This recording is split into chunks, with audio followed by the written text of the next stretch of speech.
అందరికీ నమస్కారం. వారంలో 7 రోజుల్లో మరి ఆదివారం వచ్చింది అంటే రిలాక్సేషన్ సెలవుగా అందరం భావిస్తుంటాం. కొంతమంది ఉద్యోగస్తులకి శనాదివారాలు సెలవులు కాబట్టి ఇతర 5 రోజులు ఒక క్రమశిక్షణ ఉన్నప్పటికీ 2 రోజులు సోమరిగా తయారవుతుంటాం. తినకూడదు తినేస్తుంటాం, బాగా ఎంజాయ్ చేస్తుంటాం. ఇలా ఉంటేనే జీవితం ఎంజాయ్ చేయటం అనేది మనకు అలవాటు అయిపోయింది. మరి ఇలాంటి మెంటల్ స్టేటస్ ఉన్న ఈ రోజుల్లో మరి యోగా ఎన్ని రోజులు చేయాలి? 7 రోజులు మానకుండా చెయ్యాలి అని చెప్తే మరి చేసేవారు కొద్దిమందే ఉంటారు. శనాదివారాలు వస్తే ఎప్పుడు ఎగ్గొట్టేద్దాం, ఎప్పుడు లేటుగా లెగుద్దామా అని ఎదురు చూసేవారు ఎక్కువ ఉంటారు. కాబట్టి అలా 2 రోజులు మానేశారని మళ్ళీ 5 రోజులు మీరు ఎక్కొట్టొద్దు అని విజ్ఞప్తి చేయడానికి ఈ విషయం చెప్తున్నాను. మీరు కనీసం 5 రోజులన్న వారంలో యోగా చేయండి.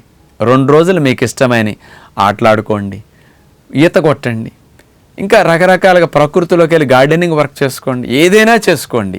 కానీ 5 రోజులన్నా యోగాకి మీరు అవకాశం ఇవ్వండి. ఈ 5 రోజులు మీరు ఫిజికల్గా మెంటల్గా మీరు స్టేబుల్గా స్ట్రాంగ్ అవటానికి యోగా విద్య మిమ్మల్ని అంత బాగా మార్పు తీసుకొచ్చేట్టు చేస్తుందన్నమాట. అంటే మనం ఏం చేయాలన్నా శరీరం కావాలి. అందరికీ రకరకాల లక్ష్యాలు ఉన్నాయి. ఆ లక్ష్యం సాధించడానికి మీ శరీరం ఫిట్గా ఉందా, మీ మైండ్ ఫిట్గా ఉందా, ఫిజికల్ మెంటల్ మీరు స్ట్రాంగ్గా ఉన్నారా ఆలోచించుకోండి.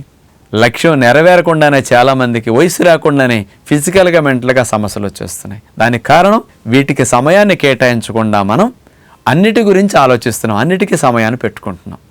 అదే దీనికి కేటాయించుకోగలిగితే ఎలా ఉంటుందంటాను. నా ఎగ్జాంపులే చెప్తా. నేను రోజుకు 18 గంటలు పనిచేస్తుంటా 35 సంవత్సరాల పైనుంచి. ఒక్కరోజు సెలవు పెట్టడం, ఒకరోజు అనారోగ్యం వచ్చింది తెలియదు. రాత్రి 10 వరకు తిరిగిన నుంచుని పనిచేసిన మా కాళ్ళు నొప్పొట్టవు. కారణం నా లక్ష్యం ఇలాంటి మంచి విషయాల్ని రోజు 15 గంటలు 18 గంటలు ప్రచారం చేయటం. నా డ్యూటీ అది. నా డ్యూటీకి ఈ శరీరం బాగుండాలి, నా డ్యూటీకి మైండ్ బాగుండాలి. ఈ రెండు బాగుండటం కోసం నేను రోజు నా దినచర్యలో గంట యోగాకి, మంచి ఆహార నియమాలు ఫాలో అవటానికి 1 గంట సమయం, మంచి ఆహారం రా ఫుడ్ లాంటివి తినడానికి రోజు గంటన్నర సమయం పెట్టుకు తింటుంటాను నేను.